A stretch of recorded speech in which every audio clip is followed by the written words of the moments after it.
understand you by and by.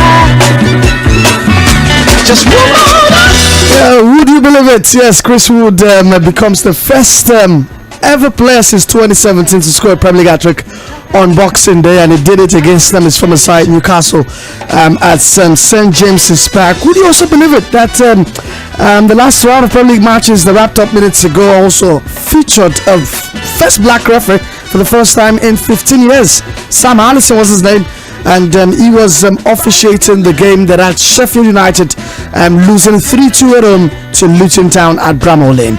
Would you also believe also that Bournemouth, for only the second time in their history, have won 4 top flight wins? They have 4 on a roll. Yeah, and that came after their comprehensive win at the Vitality against Fulham. 3-0 that ended minutes ago as well. Welcome to the Boxing Edition of Sports Cruise on Mainland 98.3 FM. Alright, I'm still on holiday mood, but hey, I got a bit bored and I thought, hey, why don't you stop by and let's do this all together and have a great show, just like they did yesterday. What a great intro, right? So I'm so petty. So I don't understand. I don't know if this was planned, but the two guys sitting in front of me are dressed in black, and I cannot really figure it out if this was planned or not. But anyways, I hope I'm in safe hands. I know I'm in safe hands. It's Boxing Day, and I believe I heard that both guys in front of me have been unboxing and wrapping gifts from Mainland FM all day. And yeah, Tune Young, Okwemi. Not a single gift. But wait, I think your Boxing Day came a bit earlier, because I saw your tweet about eating about 8 plates of food yesterday. That's Christmas. That's not. Yeah, so you probably got your Boxing gift. And you should have boxed some of the rice. Exactly. Enjoy now. But gifts, people don't give gifts. See, even your birthday boy, I've not seen you. Yesterday, all of my neighbors that probably didn't even think I used to stay in the house. Yeah, I opened all my windows. I was playing Christian music, playing Jesus music, so that they know that I'm because as early as 9 o'clock, I've been perceiving rice and turkey everywhere. My brother. See the rice and shout out to Ope came through yesterday. Yeah, he brought food to the office. Yeah, something like that. Wow. I don't want to say it, so that I will not cause problems. Ope, she cooked. It's good. That's a good sign. And I have a feeling because she didn't go to work today, she's listening. So big shout out to you, wherever you are. Wow. Yeah, she knows herself. Okay. See how in the blush. Grown up man, the blush. How finally she cooked. This is the way tourist stores at Glass House. You don't touch your family member. So half of Lagos. You don't even know. Alright, great guys, it's great to be here once again on the show. Wrapping up the year. It's the final week of the year actually, and the roads are free. Long may it last. Enjoy it while it lasts. I think you're gonna enjoy it all week because nobody's ready to resume fully to work by tomorrow, which is a work day. And also enjoy the surge in price. Yeah, whatever it is. I mean, Nigerians always find a way. So at what point are we going to talk about Tune Young's drip? No, Tune Young has been dripping for a while. He's been consistent with it. Forget it. Did you see? Tune Young is wearing a black shirt that on a black pants, on a black and white all-star sneakers. There's a pure original Converse. There's something tonight. No. I'm going for somewhere, but it's not there. And then the energy around it, that it looks like all those, black American record label bosses. Those music execs. Like the DJs, yeah. Because please, it's not as we go around. No, he has denied it. And the whole big pants and all the all star thing. I mean, you need to know. I have to make a video of today yesterday, by the way. See, you never give me credit. The best pictures I have snapped in his life have come from me, and he never give me credit for it. So came in like a chameleon yesterday. He wore a shirt that practically blended with the back screen. So as this was changing, I saw it. I saw it on Twitter. That's the motivation for coming to work today. And he said they had a great show. We did have a really good show. I can't tell you about a great show without. We actually miss when we usually come today, sir. No, it was Coventry yesterday. I was trying to recharge my batteries. Actually, recharge battery. I mean, you were ordering one food from one place. Actually, Christmas Day was spent at home. Yeah. And so why were you ordering food online? Because I was home alone. The family had to visit. You sent them away. Something like that. And big shout to Wise. Wise is a colleague of mine, my former radio station. So he did the 1759 thing before you. And Wise came through. Wise is a guy, by the way. Wise is wise. Wise is a guy. Wise is wise. Wise. Who ask you? Let the wisdom spread. Mr. Wise, please be wise to us in case you are listening.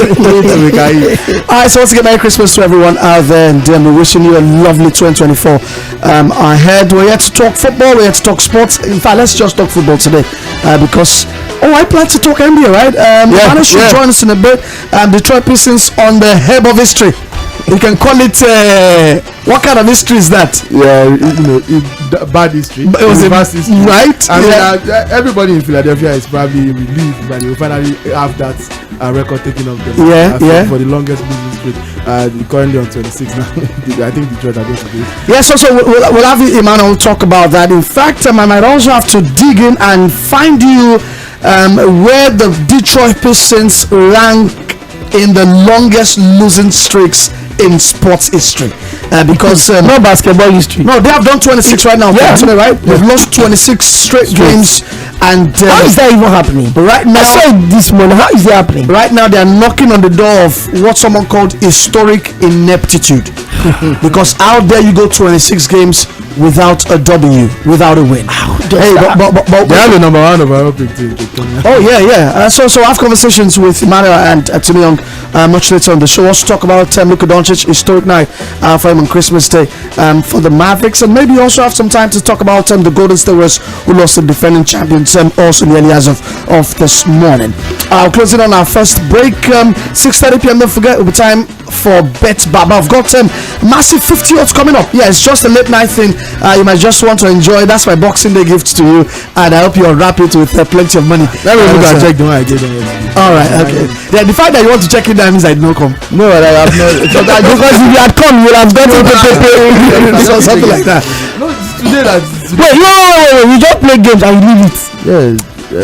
Alright, don't forget 6:30 p.m. the relegation battlers and the title challenges will be up at Turf Moor. It's Burnley against Liverpool, and much later on by 9 p.m. it will be Manchester United welcoming Aston Villa to Old Trafford.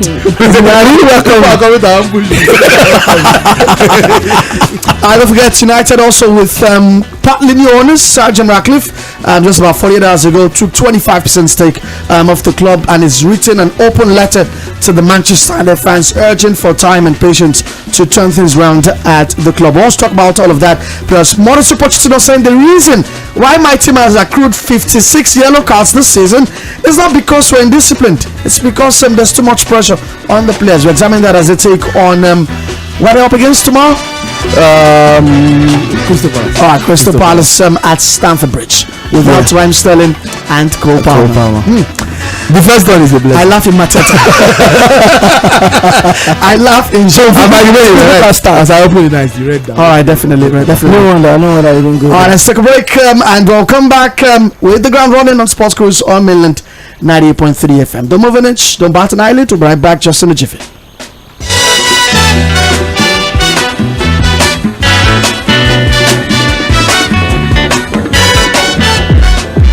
This is Mainland 98.3 FM, the sound of Lagos. Lagos, are you ready for the first ever Nigeria Whiskey Festival happening on the 28th of December at Queen's Parks Event Center, Oniru, Victoria Island, Lagos? It's going to be a day for fun, discourse, games, food, swaps, and music. Come and experience fun like never before while you get to know your whiskey and your whiskey makers more. Entry is free. For participation and sponsorship, visit www.whiskeyspiritsfest.ng or call 08038359677. Nigeria Whiskey Festival, where the spirit of whiskey comes alive. Don't be told. Be there.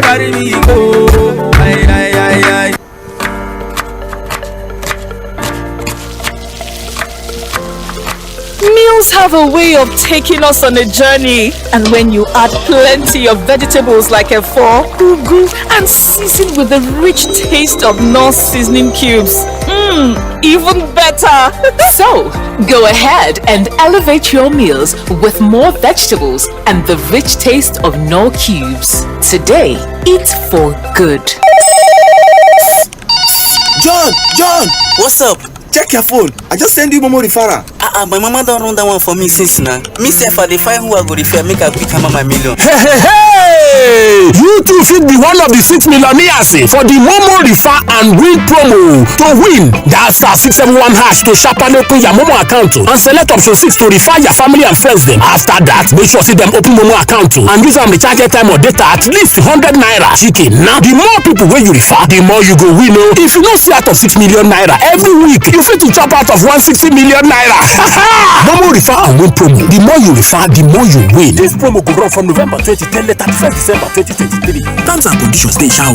The Financial Services Regulation Coordinating Committee, FSRCC, in collaboration with the National Broadcasting Commission, NBC, wishes to draw the attention of the public to the worrisome increase in the activities of illegal financial operators, IFOs, which threaten public trust and the stability of the Nigerian financial system. The FSRCC and NBC hereby advises the general public to refrain from dealing with unlicensed financial operators who deceive individuals with unrealistically high investment returns.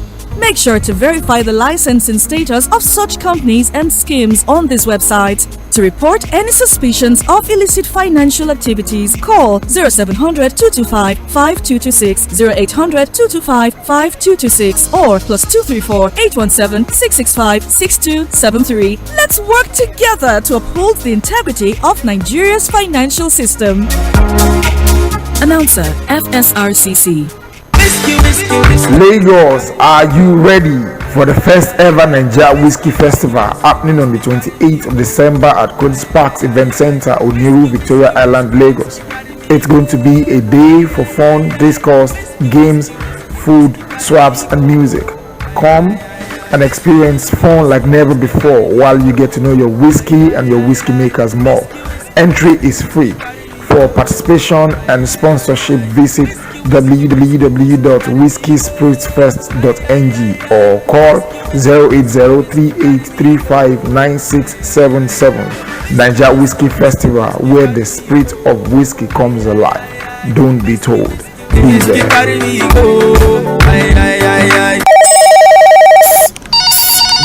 John, what's up? Check your phone. I just send you Momo referral.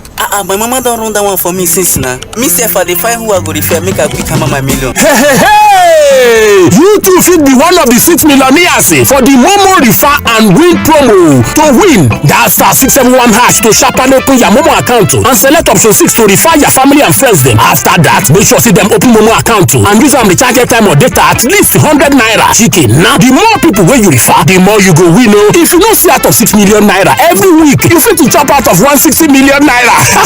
Momo refer and win promo. The more you refer, the more you win. This promo go run from November 2010 to 31st December 2023. Terms and conditions dey shall. Follow us on all our social media platforms on Instagram, Facebook, and YouTube at Mainland 98.3 FM. On Twitter at Mainland FM. We are the sound of Lagos. La la la la la la la la la la la la la la la. Hello, my name is Godwin Enoch and I'm a broadcast journalist. Yes, my friend will tell me that I am a sport administrator by accident. Listen every day of the weekday to Sports Cruise on Mainland FM. God bless you.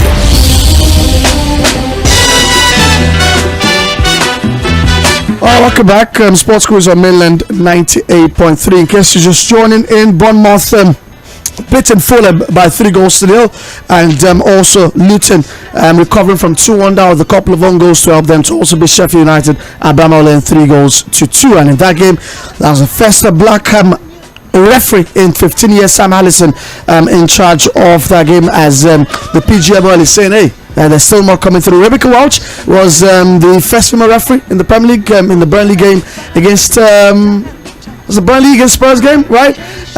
No, not Burnley Spurs. It was the Burnley game, before Christmas. That was last week, and Burnley Fulham, yeah. And she also had a good game. I think she had 3 yellow cards. And Rebecca Walsh, actually, is 40 years. She looked really, really fit and very much in charge of that game. Yes, there are milestones, but how come they gave both of them probably the worst possible Premier League games? No, but okay, so worst possible game? Sheffield Luton was a good game, 3-2. Yeah, no, it ended up being a good game. I'm talking like in terms of like this time when you look at the games, those are the least desirable games. So the way we don't want to throw them into the deep end of the conversation. Then the way referee works. Yeah, God forbid that the big referees get the big games. Yeah, God forbid that the black referee has a bad day. Imagine what is going to happen to him if the officiating is probably questionable. So I think it makes a lot of sense. No disrespect to the other teams, but it makes a lot of sense. Just put it on at that point. It's not even disrespect. The big referees get the big games. Whoever was referee got the biggest games. Get the match. They got the biggest games. The Liverpool Man games. The big so games. That's you walk your way up. That's it basically. All the way up. Yeah. All right, Tony, let's talk about me real quick and talk about Detroit. They take on Brooklyn Nets, and if they lose that one, which most likely they will, then they will create history by becoming the first NBA team in a regular season, to go 27 without a win. How did they get here? They're just not a good team. They got here by tanking, to be honest. They are not a good team, and they are also tanking. They've been tanking for years. They've not been good for almost a decade now. Not since Blake Griffin's first year, since that trade from the Clippers. But even beyond that, no NBA team should be losing 27 in a row, and I don't think they will do it. I actually don't. I think there's way too much. Well, the Sixers did it, didn't they? Over 2 seasons. Yeah. So there's that caveat. Sixers have the longest, joint longest now, because Detroit have equal the 26 as well. So Sixers will be looking and hoping that Detroit can relieve them of that of that burden. But the Sixers also have the advantage of saying we did ours over 2 seasons, different bad seasons. It is unheard of because the talent level in the NBA is really not that wide. Like I said, they have a number 1 overall pick in Cade Cunningham. They have a roster that cannot compete for the championship. Yes, it's probably not a playoff roster, but that's not a roster that loses 27 consecutive games. So perhaps it's a mixture of being unlucky, and the longer the run went on for, the harder it was to snap out of it. But I actually think that there's something. I think that there's something about the determination of not making this issue, because this game would normally, Detroit Brooklyn Nets would normally not be a game of too much interest to anybody. It's not a game between contenders. I'm not even sure it's nationally televised in the United States, but lots of people will be paying serious attention to this because they want to see if negative history will be made tonight. That's 1 a.m. Nigeria time, so yeah, you can probably watch that. But I personally don't think they'll do. I think there's just something about when your back is against the wall. I think the players, because like I said, and again, they are not playing a fantastic team either. The Brooklyn Nets are not. They are not all that themselves. Even though Brooklyn, they've beaten Detroit in this current run of bad games. Brooklyn Nets are at the 9th seed in this currently. They are not they have a losing record at the moment. They are 14 and 15. Not like the Nets are really good, that good, right? So, like, combine the fact that the Nets are not that great with the fact that Detroit will be very, very adamant to make sure that it doesn't happen. I actually think that tonight is the night Monty Williams leads Detroit to win. All right, so Detroit hasn't been an innovator of incredible incompetence, but with tonight's loss, they will definitely join the pantheon of legendary losers. And like I said, I dug deep a bit and found out in US sports history, and they'll be joining some very nice company. Chicago Cardinals in the NFL went on 29 games without a win. That's worse because their season is not even that long. Exactly, their season is a 10-game season. Yeah. So if you go 29 games, that's you went three seasons. Yeah, that's how crazy it is. So if 27 basketball games in an 82-game schedule, if it sounds bad, then this sounds badder. Yeah, if I could use that one. We talked about the Sixers went 28 games, but it was over 2 seasons. What else again? Hey, Norwich in the Premier League also did 16 at a point in time. Yeah, they went 16 games without win in the Premier League, and that was between 2018 and 2022. I remember the season. Emmanuel Chibus, are you there? Good evening. Hi, Emmanuel. Emmanuel, can you hear me? Hey, what's up? I'm cool. I was good here. The cold is just too much, but you're good. Wait, it's cold in Kano? Well, the cold is something that people are freezing here. I need a bit of that cold here. It's really hot here. It's hot. It's hot in here, man. everyone is well gathered up right now. Wow. The city are somewhere in the foreign land, but we're good. We are adjusting.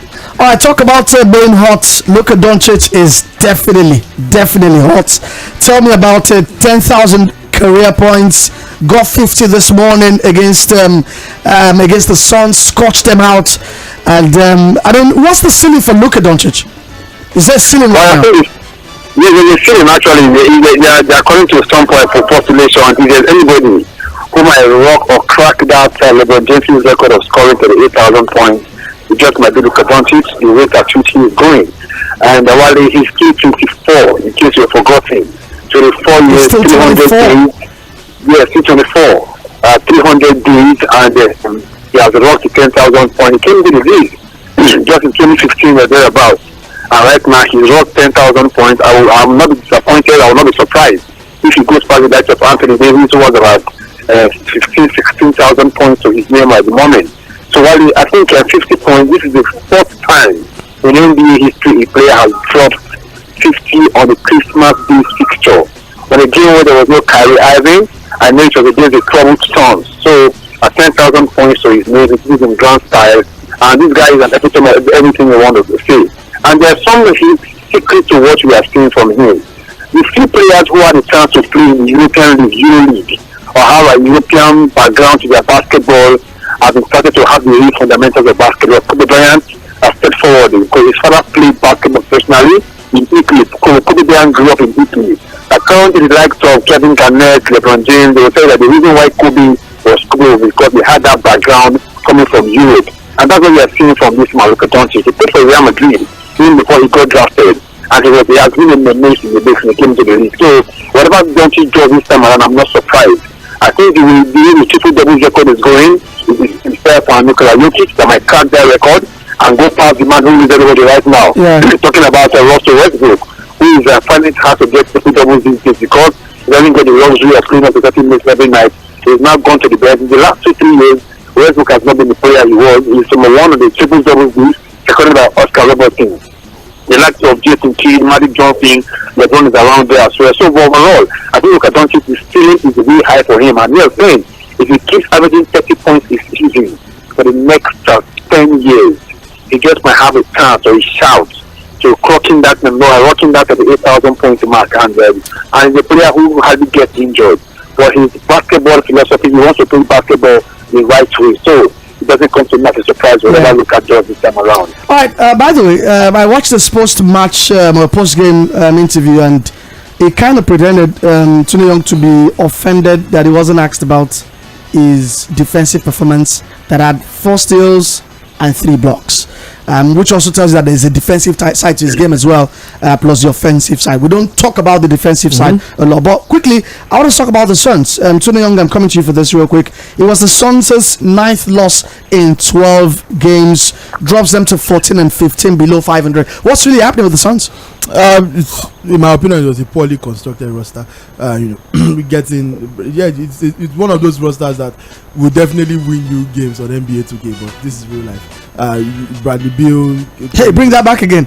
Wins you games on 2K, doesn't win you in real life. Yeah, wow. Yeah. It's a collective of superstars. Bradley Beal, Devin Booker, Kevin Durant, but they don't necessarily complement each other. And even though I'll commend them for the fact that they went and stock up on role players, decent role players who can get the job done. Josh Okogie, couple Nigerians in there, Chimezie who had the career night yesterday as well. But other than that, there was a particular play that caught my eye where Devin Booker was literally yelling at his teammates on the court, saying, "If you lose the ball, you're not going to get back on defense." The mentality is just not quite there. I also feel like they were hasty in getting rid of Monty Williams, who took them to an NBA finals, lost to the Bucks, and then made the conference finals the very next season, and only to get rid of him in favor of rebooting the project. So lots of factors. They have too much quality to languish, and under 500 for much longer. I don't believe so. But in terms of the cohesiveness of the project, I don't think it's a championship roster. I didn't think so when they built the roster. I still don't think so now. They will maybe a second round playoff team at best. Do you concur? 100%. Whatever he's saying right now, I said it when they brought Kevin Durant to the team. We gave away too many role players. Their best defensive players, Michael Bridges, Cam Johnson, hell of job. One of them is right now with the box right now. All the best players, defensive guys, perimeter defenders, they keep them all the way. You must get their future to get Kevin Durant. And they did the same mistake again to get the man called Bradley Beal. When Bradley Beal came, people were saying they will win the West. I said, which West? Yeah, they don't have defensive-minded guys. Now, guess what? What they could they have and Google. But the last man who had the makers hang the banner in the rafters at the Staples Center or Kitty of Common or whatever you want to call it.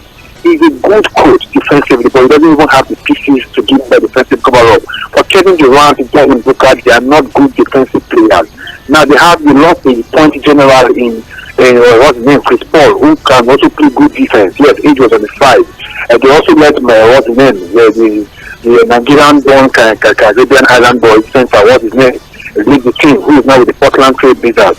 So I just feel they don't have a recognized center. Okay, they got that man from Nurkic, Yusuf Nurkic from the Portland Trail Blazers. Yusuf Nurkic too. But while the team is not well constructed, like you said, I keep saying it. The deal that brought Kevin Durant to the team, he got a proven one of the best scorers ever to basketball, but they lost the valuable asset, defensive pieces, perimeter defenders, 3-and-D shooters in the team in getting Kevin Durant. They had a chance to win to get other players to fill the position, which they failed to do. So get your perimeter defenders, get your rim protectors, get your guys who can give you the good mid-range shots. Kevin Durant can do all of that for you, as well as Devin Booker. But the rest of the guys, sorry, I think it's just a badly constructed team. They have a good coach, defensive-minded coach, but yes, one of the worst defensive teams in the end. All right, Emmanuel, let's wrap it up real quick because you're going to get busy in the next couple of minutes on the radio as well in Kano. And your thoughts on the Golden State Warriors Denver Nuggets game where Nikola Jokic ended the game taking and making 18 free throws, a career high for him, and also an NBA record for the most such makes without even a miss on Christmas Day. But that really got Steve Kerr infuriated. Well, I watched all the games yesterday on Christmas Day fixture. As a father, I watch everything. Even went back. What's his name? Steve Kerr was criticizing the Lakers for overflopping. He has blamed everything overflopping. But what he's forgetting to do is that his team are not playing well.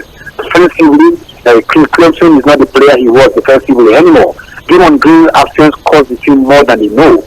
Andrew Wiggins is a good defender. He had a 22-point game last night, one of his best games in the past how many months. So the Warriors team are not even playing well at the moment. The same coach does not trust his centers, Jonathan Kuminga, Moses Moody, and the rest of them to do a good job on Nikola Jokic. So right now, I think he's a man who is just trying to put the blame on any of his tools that is not functioning well. I'm not a man who is not looking at the team. I've been saying it for the often time. You see Draymond Green, you see Clay Thompson, and you see Andrew Wiggins can give you good pieces and good assets. Trade them while you can and rebuild your team before the January transfer window ends in February. Because right now, the way the Warriors are going, funny enough, in the suspension to Greenwood, they are 5-2. You know, they've lost only 2 out of 7 games. The numbers have been good, but this year has been the news that while the Warriors are not playing well this season, and it's a problem. According to the only man who has been consistent with that team, the rest of the guys have fractured to pieces. All right, Mano, thank you very much for your thoughts as always, and do have a great show over there, okay? Thank you very much. Yeah, have a good evening. All right, Sports Quiz on Milan 90.3. Jamal Murray actually even feels that Jokic should get more free throws. Yes, I actually feel it's unfair that Jokic is now being made the official face of free throws in the league. Yeah. When there are guys who do this week in week out, the guys like Embiid. They should get more. As someone that bets on NBA players, especially a lot, Embiid gets an average of maybe like. He's averaging 5.9 free throws. Yeah, like Giannis gets a lot of free throws as well. These guys get easy calls. I don't know why the league has now decided, based on Steve Kerr's comments, that Jokic is not going to be the face of free throws when he doesn't even get enough calls. He doesn't get enough foul calls. Yesterday was just one of those days, and big shout out to him for making. You cannot blame the guy for making his shots. He's not calling the shot by himself. All right, the Lakers, the Clippers are up against the Hornets this evening as well in the NBA, so you can keep an eye on that. We have to take a break, take a message from our sponsors. We'll come back. There's plenty of football to discuss this evening on the show. You can also join in as well. 091-36000-430. That's the number to text if you want to call in. 091-36000-410. We're also streaming live on Facebook, YouTube as well. So feel free to join in. Drop your comments. We'll read them once they come through. All right, after back on the show, right back.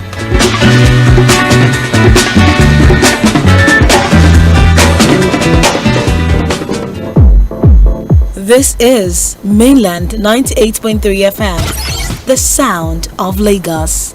You define better odd. I be you one play chorus cost over 1.5. I be you one bet say what seem no go score at all. Hey, we get better payout. No worry, we there for you. Our odd chapter top. We know they feel like show. Oh no, we there for you. Oh, we there for you. You see for bet baba, give me money, bet baba. Cash out be easy for bet baba. We get online games for you to play. Oh God, all I want, yeah. We get better bonus. And give me no, yeah. Now bet baba play us so. Cash out, no sharp. No darling, no. Welcome to Bet Baba. Register now on betbaba.ng. Not for people under 18. Alright, off we go at Turf Moor. Will Liverpool finish today top of the table, or will Burnley spoil the party? Remember, a win or draw is enough for Liverpool to return to the summit of the Premier League table, at least until Arsenal take on West Ham on Thursday at the Emirates. Alright, don't forget we're streaming live on Facebook and YouTube, and you know where to find us on those platforms. On Facebook, it's Mainland 909 FM, and on... let me just swing it, right? Anyways, as I don't come out my tags for this front, I just swing. But basically, we're YouTube and Facebook, so feel free to watch and join us. You can call in 09136600410. But first things first, I'll let the guys get their teeth into some of the games that have wrapped up today in the Premier League. Let's start with the early fixture, and Okwemi, Newcastle lost at home to Nottingham Forest. That's about their fourth loss in 6 now. It's getting from bad to worse for Eddie Howe's side. 6 and 7. That's really a poor return.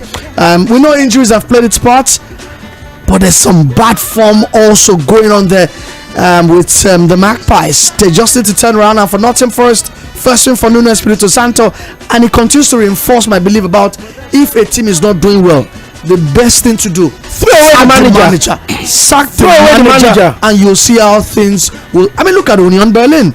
They sacked Fischer, and everything looked up. They picked up domestically. In fact, I thought they even did well in the Champions League towards the end, although it was too little. But domestically, they have picked up form. In fact, they are out of the relegation zone, aren't they? So I think that it reinforces it. Sack the manager. This one is laughing at me. They're leaving. He's leaving. Maurizio Pochettino. Sack General and brought Pesero. The things look up. If you sack the manager and it doesn't work, sack the manager. Okay. That's why it's a team. You cannot sack the team. Sack anybody you need to sack. And it's even funny.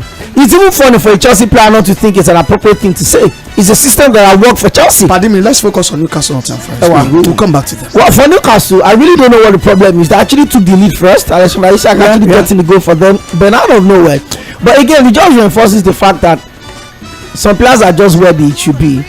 I mean, you look at certain players and you know that these ones are not cut up for the big stage. I look at Chris Wood. I mean, I was watching the game on my way to the office, and when I got to the office, I just had a refresh, and I'm like, oh, 1, 2, 3. Where exactly did this come from? Very good goals too. Like, very well taken goals, and the assist from Elanga. I mean, these are supposed to be top 5 assists now, 9 goal involvements. Yeah. And United sold him. Don't call. You just say the original owners. Look like they were scamming us that. I don't like the vision.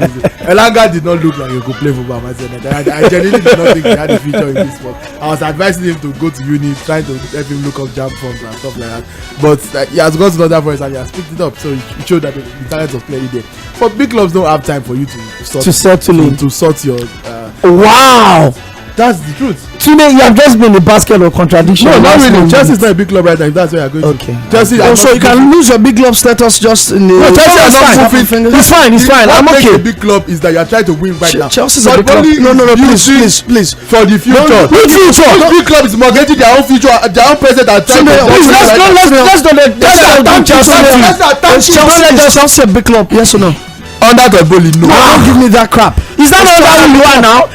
Is there a different Chelsea apart from the one under Todd Bowley? Yes. Where is that one? Yes. Where is that one? Abramovich's Chelsea was a big club built to. Okay, stop living in your vain glory. Stop living in your own glory. For profit and to compete and develop players. Well, you can wallow in all of that later on, but let's get back to Newcastle. I think it's something that needs to work on. Well, we can. Are you worried about their top 4 hopes now, or you think they're not going to finish the top 4? We've gone past that conversation. No, we never went past it. I thought for you, we never did. I've always said it. They never thought they were top 4. I knew they were not going to top 4 candidate. I knew they were not going. 6 minutes on the clock. Liverpool lead 1-0. I mean that front line is crazy. I knew they were not going to replicate that last season's form. I knew it, and then that was going to be consequent on their performance in the Champions League, and they struggled in the Champions League. They are still only 7 points off the top 4. Only 7 points. For Spurs went through a bad run. What about the teams? Spurs went through a bad run, and that's because 4 points. Wait, that's because that's because Spurs had actually got a lot of points when they won that decent run. So when Newcastle came back, because they've not had that decent run this season. Literally unbeaten before their. Now Newcastle went 8 games winning run at St. James's Park. 8 games unbeaten, not this season. Winning in the Premier League, not this season. In the Premier season, no. You go and check it. 8 straight wins in St. James's Park this season. They've done 8 straight wins at St. James's Park. That's how good they've been this season. Wow. Newcastle have been amongst the top 4 almost all through the first half of the season. They've been good. The problems have just come away from home, and the injuries struck again. I mean, they had a point in time they had like 13 senior players out injured. And Kieran Trippier also started his own brain fart moment where he was, gifting the opposition goals almost every game, like 3 consecutive games. I thought they've been good at St. James's Park, but they've just lost it, and Eddie Howe just needs to find a way. Maybe this Christmas break. That's true. That's true. They actually won the first 8 games. They won their first 8 games. No, not their first 8. They had 8 games only. But it's not just in the Premier League. In all competition. There's an FA Cup in between. There's a Champions League in between as well. They had lost at home to Liverpool in the Premier League. Exactly. All right, let's see how they do respond, because they'll need to respond fast if they want to keep their top 4 hopes very much in shape. All right, let's talk about Bournemouth and Tony Young. You own this one. Bournemouth Luton 2-3-0. Different scores. Dominic Solanke scored from the spot. Bournemouth Fulham, beg your pardon. Luis Sinisterra also wrapped it up for them. And you look at Bournemouth, you look at Villa, who else again? When you look at those clubs, you see the impact of coaching. And Bournemouth are the latest testimony. Bournemouth are the latest evidence that you take the risk, you get the good manager out, you get the game changes. You get the good manager, and things can change. Anthony Raiola has worked his magic, and we remember also that it was a very, very, very stormy start. Yeah, and I remember that during that start, spent about 100 million in the transfer market. During that start, you were not talking. Oh, can you provide the offered ups? I remember specifically providing context on why they are losing, because they are playing tough teams to start. And I also made mention the fact that I thought Bournemouth were playing well, but they were not getting the results to show for it. Yeah, because in their first few, they started the season. Literally, they played Arsenal. They played Wolves, they played Liverpool, played Manchester City. Yeah, they are not as a team. Even in those games they lost, I thought they played well. Against United, they played well. They never beat United. They beat United. Yeah. Who doesn't beat United? Except Chelsea.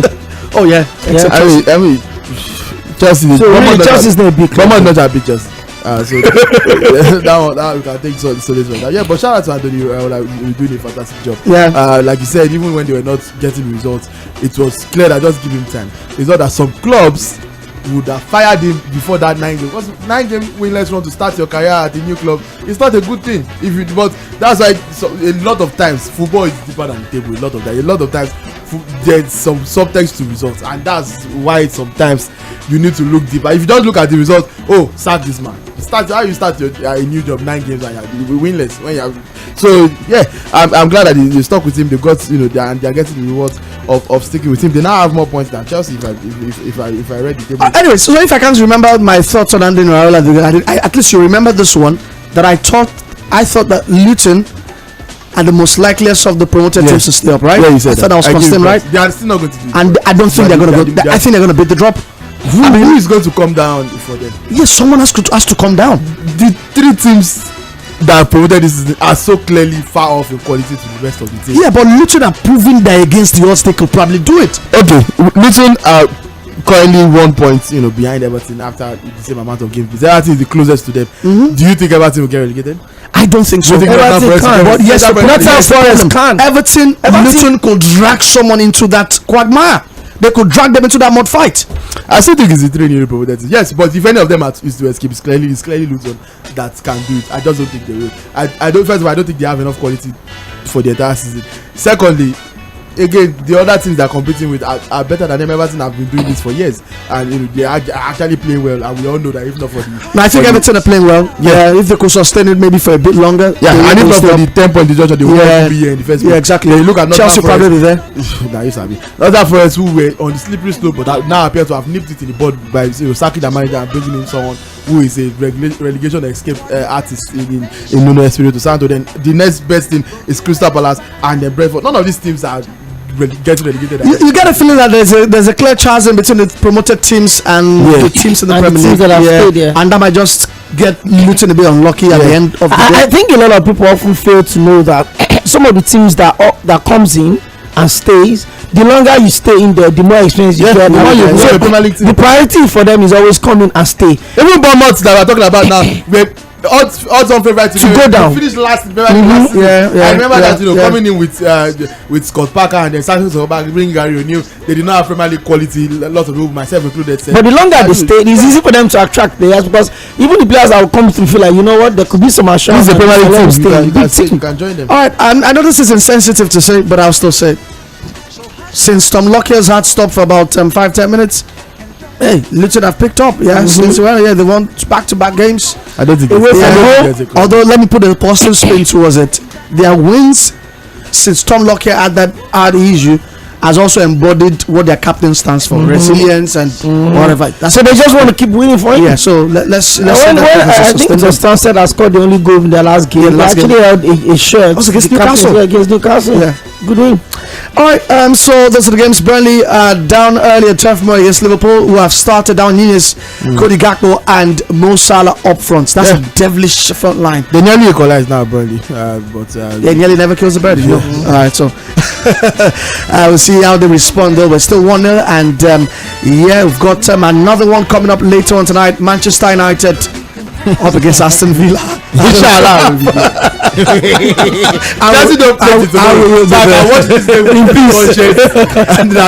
Nobody will spoil my mood tonight. Alright, Sports Cruise brought to you by Bet Baba, and let's see from our first caller. Hello.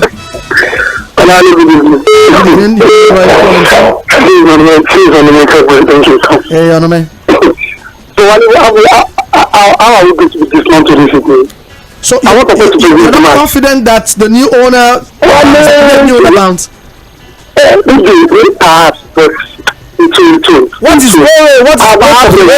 do you mean by perhaps? Perhaps what?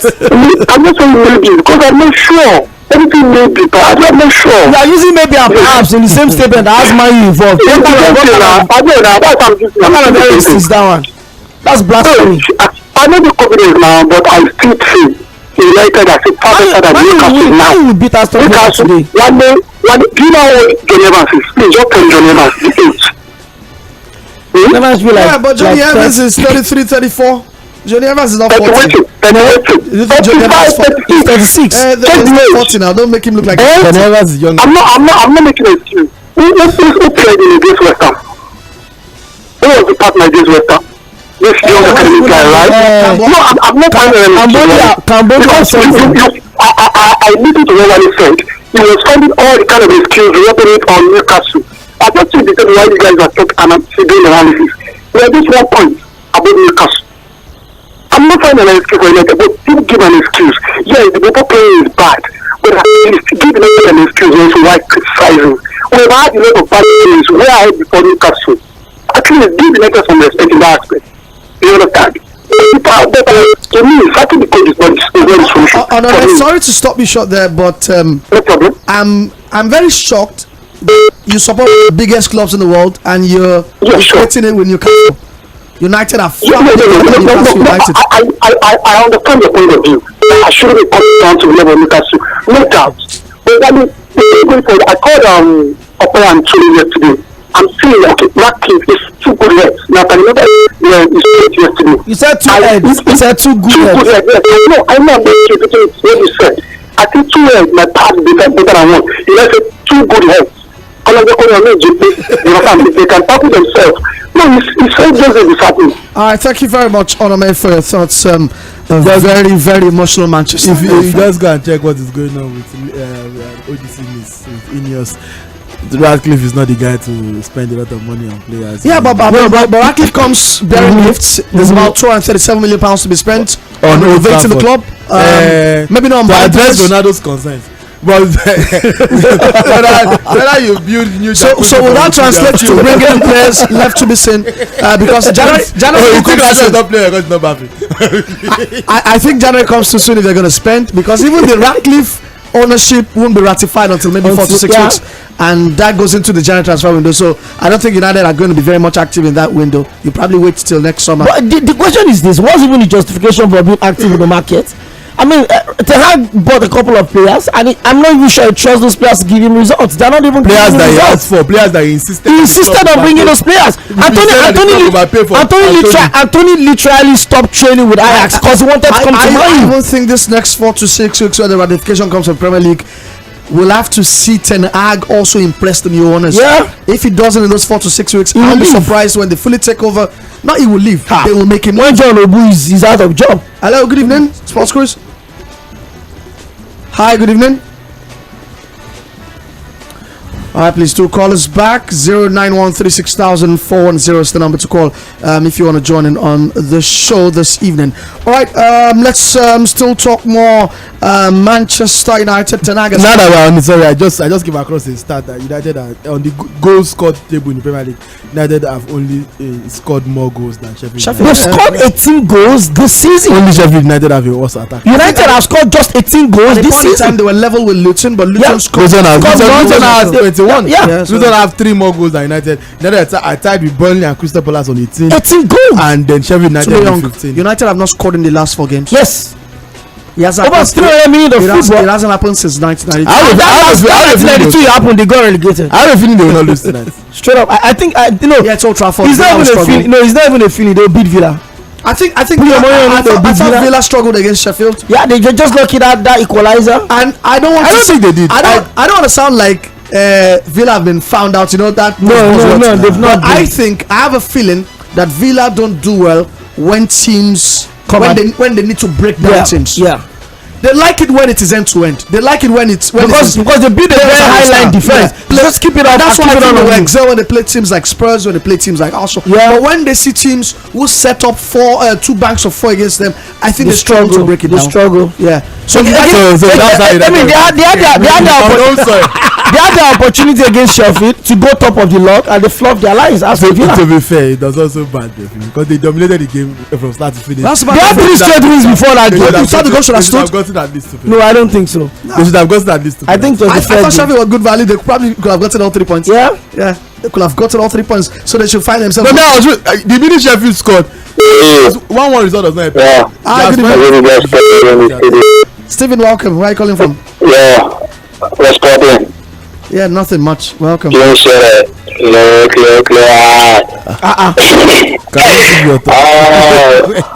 do think Baba's there. You're the man right now. My did. Alright. This cruise. God. See cruise. So he's a City fan, and Pep Guardiola is fresh off the Club World Cup, 5 trophies in a year, and he says that everyone wants them to fail. That everyone's jealous of their success, and probably as a warning for Liverpool, and also feels that they are not going to relinquish the title easily. Almost definitely. I think now they understand what's at stake, and then they have 5 trophies this year. They won the Champions League, they won the Premier League, they won the FIFA World Cup, they won the UEFA Super Cup, now they won the World Club competition. So it's obviously a big year for them, massive success for them. So it takes away that pressure a little bit. But I always have a feeling that they've gotten used to what comes with winning the Premier League. Now they've tested what it means to win the Champions League. I mean, they had 18 out of 18, maximum out of their group in the Champions League, where they struggle in the Premier League. So you want to think that maybe the attention of the boys are, you know what, we've dominated English football in the last 6-7 seasons. Let's see how we can replicate that form in Europe. Let's see how we can conquer. Let's see how we can enjoy that space. Again, the other small teams coming out in quotes now have actually also tried to gain their ground. A lot of people didn't see Liverpool get into the mix this season. Before God, I didn't think Liverpool were going to compete for the Premier League title this season, but now they're topping the log. So it's just that way. it's easy for you to be a victim of your own success. The standard becomes different when people think that, oh, some people will do 5 things, they will get the praise. You will do 8 things, you're not doing well. So I think it's just where Manchester City are right now. Will they compete for the Premier League title? Yes. Will they win it? I don't know. But for the Champions League, it's going to be a real cruise for them in the Champions League. All right, Sports Cruise brought to you by Bet Baba. 50 odds for the night coming up. Features Villa to win at Old Trafford. There's also second up against first. Ipswich Town against Leicester City in the English Championship. So stick around for that. Hello, good evening. Hi, good evening. Hello, good evening. Yeah, good evening, bro. Yeah, this is calling